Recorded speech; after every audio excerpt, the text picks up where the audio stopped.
यशोमती मैया के नंद लाला।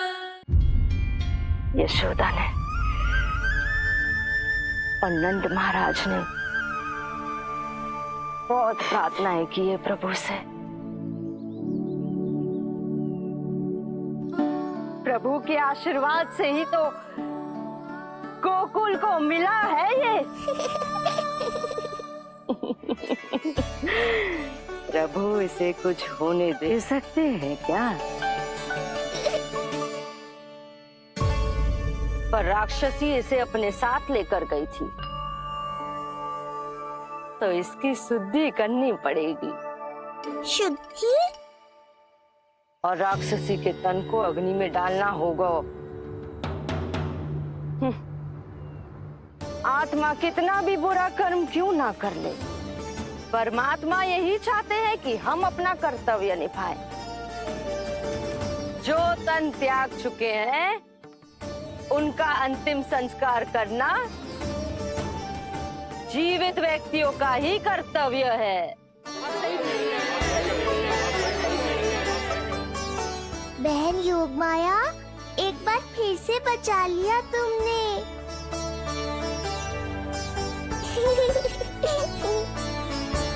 हम अभी अंतिम संस्कार की तैयारी करते हैं। यशोदा, हमें भी शुद्धिकरण में देर नहीं करनी चाहिए। गौशाला चलते हैं।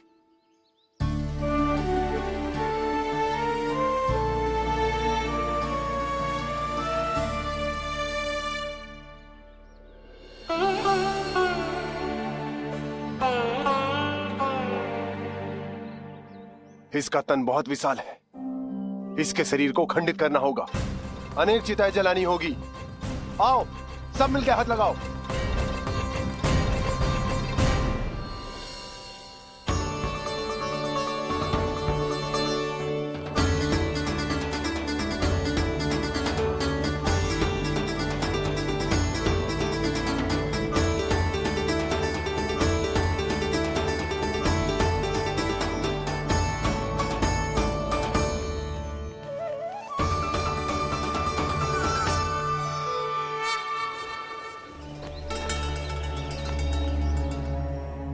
प्रभावती, गोमूत्र और गोबर ले आओ, शुद्धि पूजा शुरू करनी है। लाओ यशोदा। क्यों चाहिए मेरा लल्ला? सत्य बताना, कौन हो तुम और ये सब कौन है?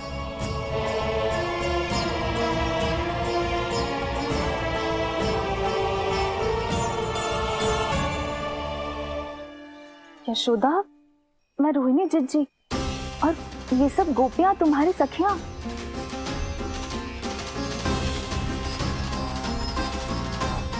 कैसे भरोसा करूं मैं कि आप रोहिणी जिज्जी ही हो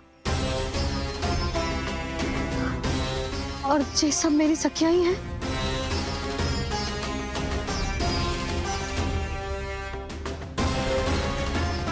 कैसे भरोसा करूं कि आप जो दिख रही हो सत्य में वो ही हो, कोई और ना हो?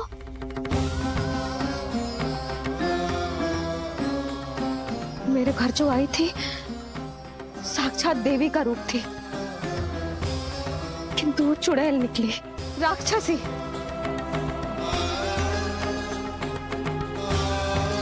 बस अब मुझे किसी पर भरोसा ना करना है।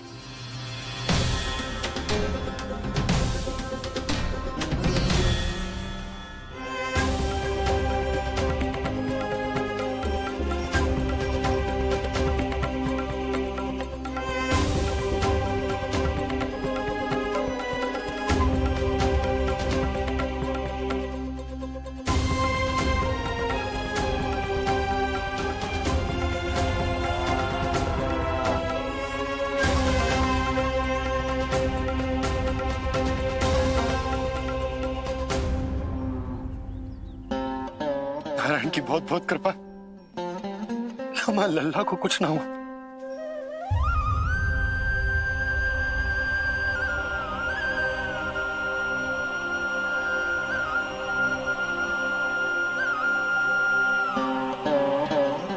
यशोदा, शुद्धि करना आवश्यक है। उसके लिए अपनों पर भरोसा करना ही पड़ेगा। आपको पता भी है यहाँ क्या हुआ है ना, इसीलिए आप तो मत ही बोलो कि मुझे किस पर भरोसा करना है और किस पर ना।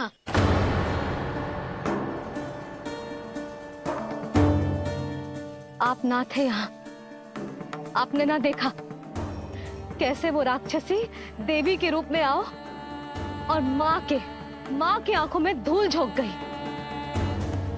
कैसे उस राक्षसी ने मेरी ममता का लाभ उठाओ है और मेरे सामने मेरे लल्ला को ले गया।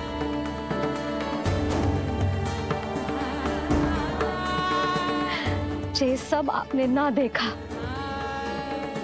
क्योंकि आप यहाँ थे ही ना।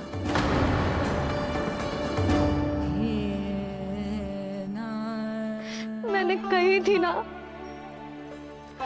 मुझे आभास हो रहा है, मत जाओ। किंतु आपने क्या कही? चिंता ना करो जसोदा, अब देखो क्या होगा। उस नरभक्षी, उस राक्षसी ने मेरे लल्ला। यशोदा, यशोदा, मेरे लल्ला। यशोदा।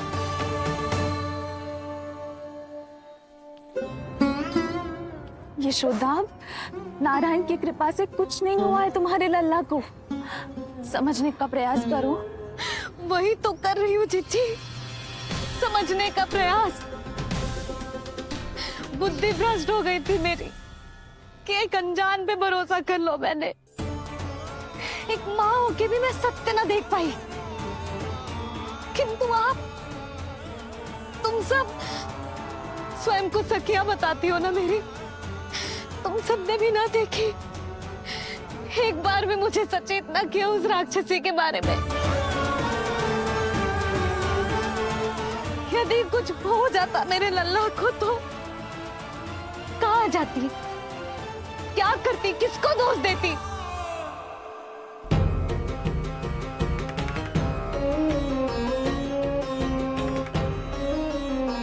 तुमने सत्य कहा यशोदा, ये हम सबका दोष है। हम सब से त्रुटि हुई और हमारे नीलमणि के प्राण संकट में पड़ गए। किसी को दोष देने का अब कोई लाभ ना है। हमें अपनी त्रुटियों से सीखना होगा।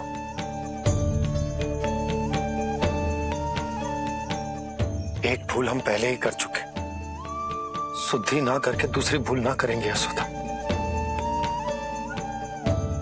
हाँ यशोदा, उस राक्षसी ने हमारे नीलमणि को विष पिलाने का प्रयास किया था।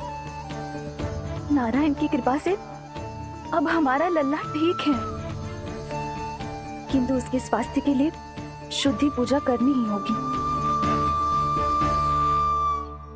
घबराओ मत मैया, अब सुरक्षित हूँ मैं। आते दो।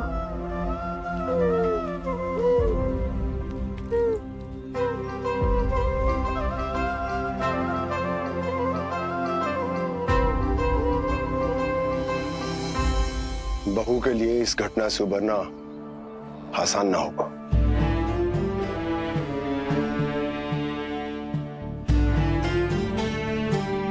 और गोकुलवासी भी इस दुस्वप्न को शीघ्र भुला नहीं पाएंगे। बहुत भयभीत है वो। सामान्य मनुष्य के लिए राक्षसों से रक्षा संभव न है, पर प्रभु ने कर दी। साहस भी वही देंगे। चिंता मत करो बाबा, पूतना स्वयं सबका भय दूर करने में सहायता करेगी।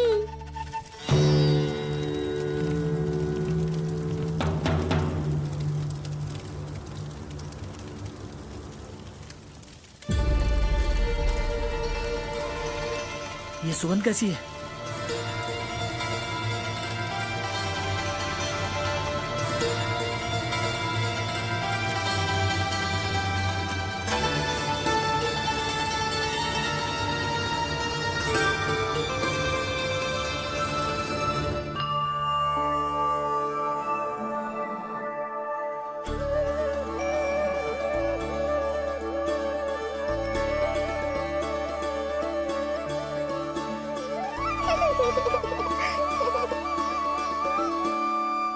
ये सुगंध कहां से आ रही है?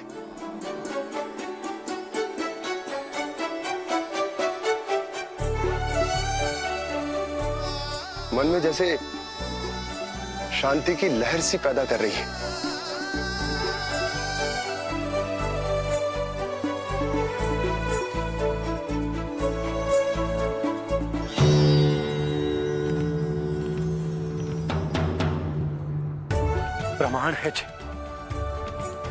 प्रमाण है कि श्री हरि नारायण ने ही हमें संकट से बचायो। उनसे परम गति पाकर ही कोई इतना पवित्र हो सकता है कि उसकी चिता से भी सुगंध आए। आप सही कह रहे हो बाबा। विष मिलाया तो क्या, दूध तो पिलाया था मुझे पूतना ने। इसी कारण से मैं उसका ऋणी बन गया, तो फिर उसको मोक्ष तो मुझे देना ही था।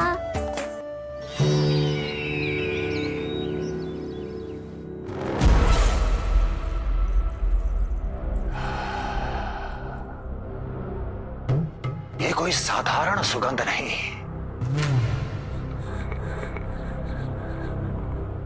मेरे शत्रु की पराजय की सुगंध है। उस पराजय से सुनिश्चित मेरी दीर्घायु की सुगंध है ये। उस संदेश की सुगंध है कि पूतना ने अपना कार्य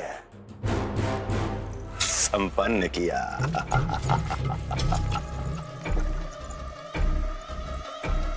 उस विष्णु पर मेरी विजय की सुगंध है ये।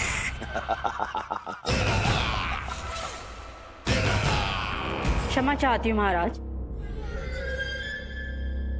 आप मुझे देख रहे हैं पर मैं आपको देख रही हूँ। कहना क्या चाहती हो? यही कि इस समय जो आप देख रहे हैं वो मैं नहीं देख पा रही हूँ, और जो मैं देख रही हूँ वो आप नहीं देख पा रहे हैं। अर्थात किसी विषय पे मेरा दृष्टिकोण आपके दृष्टिकोण से भी भिन्न हो सकता है महाराज।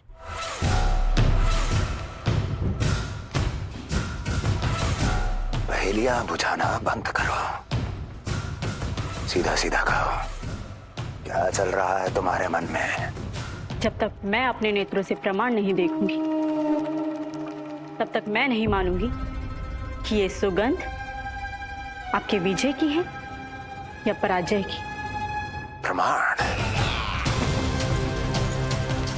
प्रमाण के लिए तुम्हें अधिक प्रतीक्षा नहीं करनी पड़ेगी अस्ति।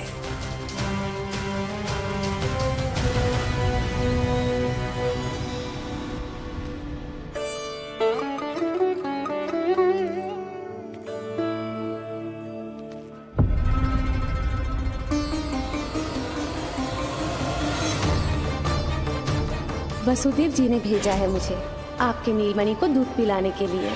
इससे मेरी गोद अपरिचित नहीं लगेगी, ऐसा अनुभव करेगा कि अपनी माँ की गोद में है। आप काजल ले आइए, अपने हाथों से टीका लगाऊंगी। कितना प्यारा बच्चा है ये, कहीं मेरी ही ना दृष्टि लग जाए। कैसे एक अपरिचित पे विश्वास कर लो तेरी मैया ने? उसने कही थी कि वो मथुरा से आई है और वसुदेव भैया ने भेजा है उसे दूध पिलाने के लिए। इसका तो यही अर्थ है कि उसे पता था कि आप मथुरा में हो और वसुदेव भैया से मिले हो। फिर सकुर शंका का प्रश्न ही ना उठता था। नन्हे बालकों को खाने वाली वो राक्षसी कहीं मेरे लल्ला को। यशोदा, इसमें तुम्हारा दोष ना था। तो फिर किसका था? पूरे गोकुल में उसने हमारा ही भवन क्यों चुना? और बल से ना बहाना बना के वसुदेव भैया ने भेजो है कि मैं उसका विश्वास कर लूं। मेरे ही लल्ला को निशाना क्यों बनाया उसने?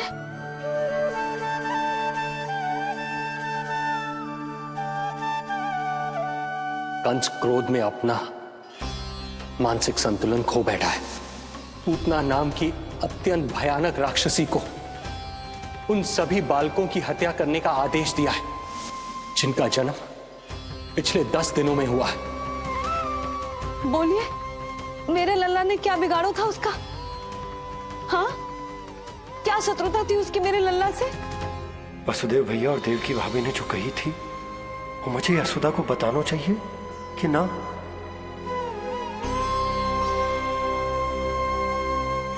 ना ना ना बाबा, बिल्कुल मत बताना। मैया को पता चला तो ये और भयभीत हो जाएंगी। रात दिन केवल मेरी चिंता और रक्षा में ही डूबी रहेंगी। क्या सोचने लगे आप?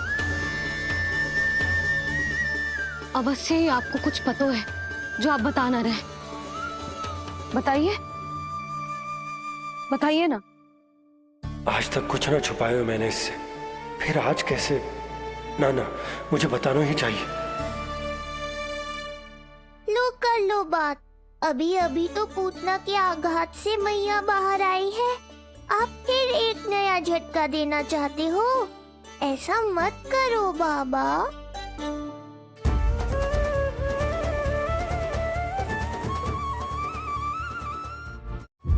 बताओ।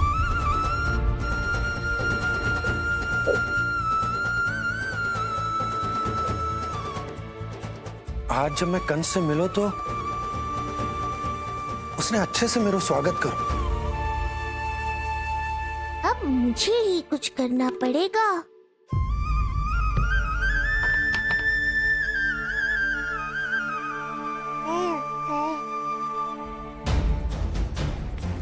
अच्छे से स्वागत कियो, मिठाई भी खाई, सब ठीक तो, पर यहाँ कुछ ठीक नहीं था। अब बस किसी तरह आप विषय बदल दो ताऊ जी। गोकुल के बारे में मेरे मन में कुछ विचार आ रहे हैं। मैं तुमसे उस विषय में चर्चा करना चाहता हूँ। सुनिए, आप लोग वार्तालाप करो। लल्ला को भूख लगी आई होगी। हाँ,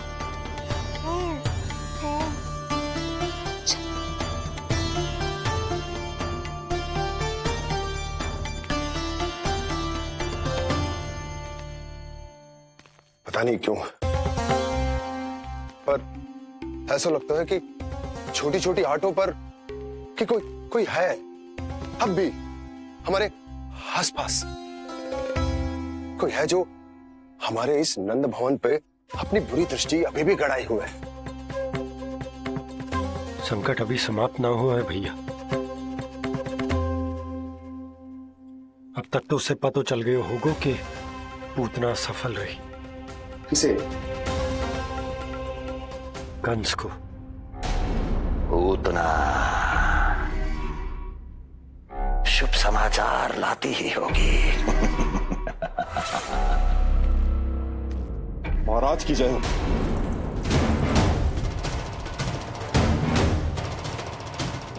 देखा, समय भी कंस को प्रतीक्षा करवाने का दुस्साहस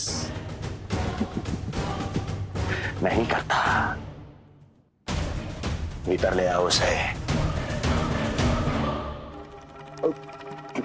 किसे महाराज? और किसे दुर्जन? पूतना को। क्षमा कीजिएगा महाराज, किंतु वो नहीं रही।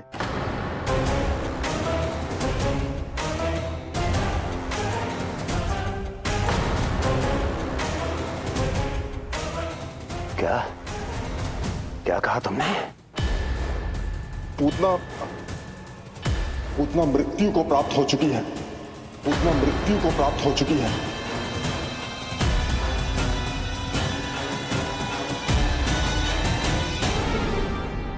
पूतना की मृत्यु के समाचार सुनकर कंस क्रोध की अग्नि में जल उठे को। नन्हे मासूम बालकों की हत्या करने के लिए पूतना को कंस ने भेजा था। इतना निर्दय, इतना स्वार्थी भी कोई हो सके? कंस की क्रूरता की कोई सीमा ना है भैया।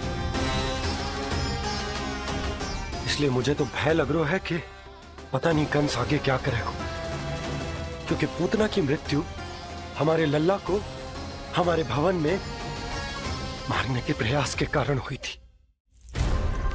नंद भवन में? जी महाराज, मृत्यु के पूर्व पूतना नंद भवन ही गई थी। नंद के पुत्र को मारने का प्रयास ही कर रही थी।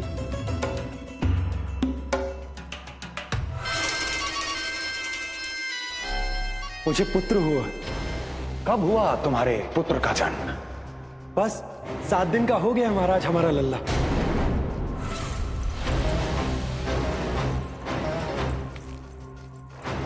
और उस बालक का क्या हुआ? बालक, क्षमा कीजिए महाराज, किंतु उसे तो एक खरोंच भी नहीं लगी। ये पूरी तरह सुरक्षित है महाराज।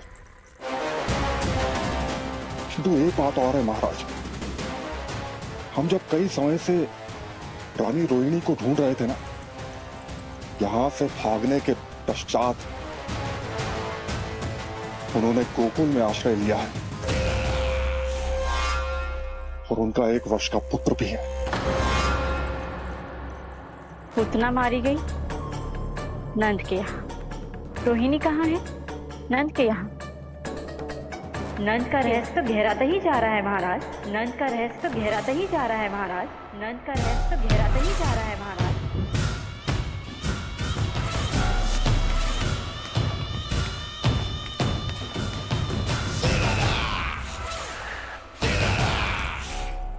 सब कुछ मेरे नेत्रों के सामने था, फिर भी चूक कैसे गया मैं?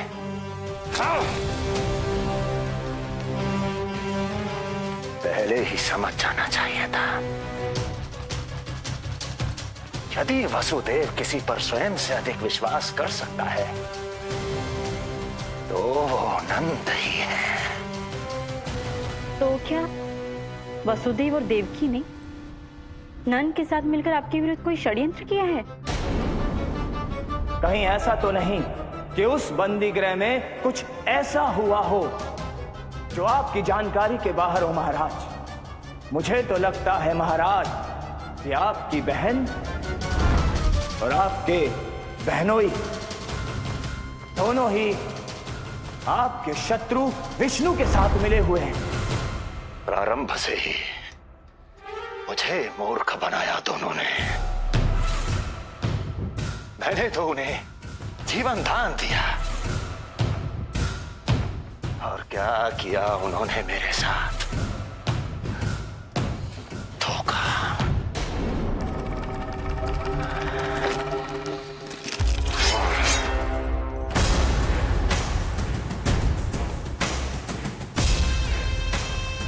अब वो स्वयं बताएंगे कि क्या षड्यंत्र रचा है उन्होंने। अब ना तो वसुदेव बचेगा, ना देवकी बचेगी, और ना ही बचेगा उनका आठवां पुत्र। ना देवकी बचेगी और ना ही बचेगा उनका आठवां पुत्र। देवकी बचेगी और ना ही बचेगा उनका